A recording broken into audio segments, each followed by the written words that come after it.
정부가 최근 역대 최대 규모인 59조 4천억 원의 추가 경정 예산안을 국회에 제출했죠. 하지만 추경 재원을 마련하는 과정에서 농업 분야 예산을 일부 삭감한 것으로 드러났습니다. 여기에 비료 가격 인상분에 대한 국고 지원 비율까지 줄인 것으로 확인돼 농업계 반발이 커지고 있습니다. 이호철 기자가 취재했습니다. 한국종합농업단체협의회가 서울 여의도 국회 앞에서 기자회견을 열고 정부의 추가 경정 예산안에 대해 문제를 제기했습니다. 한종협은 정부가 추경 재원을 마련하는 과정에서 예산 구조조정 명목으로 농업 분야 예산 4천여억 원을 삭감한 것에 대해 강력히 비판했습니다.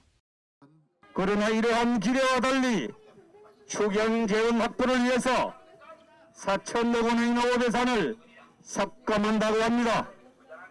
매번 추경 편성을 위해 가뜩이나 부족한 농업 예산을 끌어다 쓴다는 게 말이 됩니까? 한종협은 무기질 비료 가격 인상분에 대한 국고 지원 비율도 당초 계획보다 줄어든 것에 대해 문제를 제기했습니다. 실제로 정부는 지난 3월 비료값 인상분 80% 보조를 위한 지원 분담률을 정부 30%, 지방자치단체 20%, 농협 30%로 정했습니다.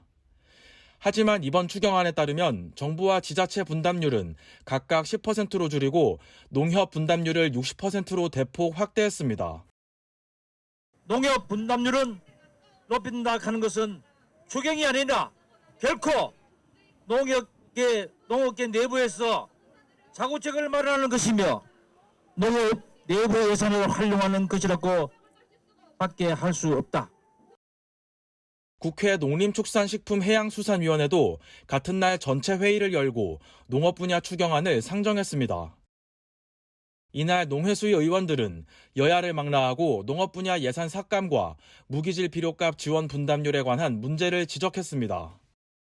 여야 의원들은 원자재값 상승으로 농업계가 어느 때보다 어려움을 겪고 있는 만큼 농업 분야 예산을 다른 용도로 사용하는 것은 재검토되어야 한다고 말했습니다.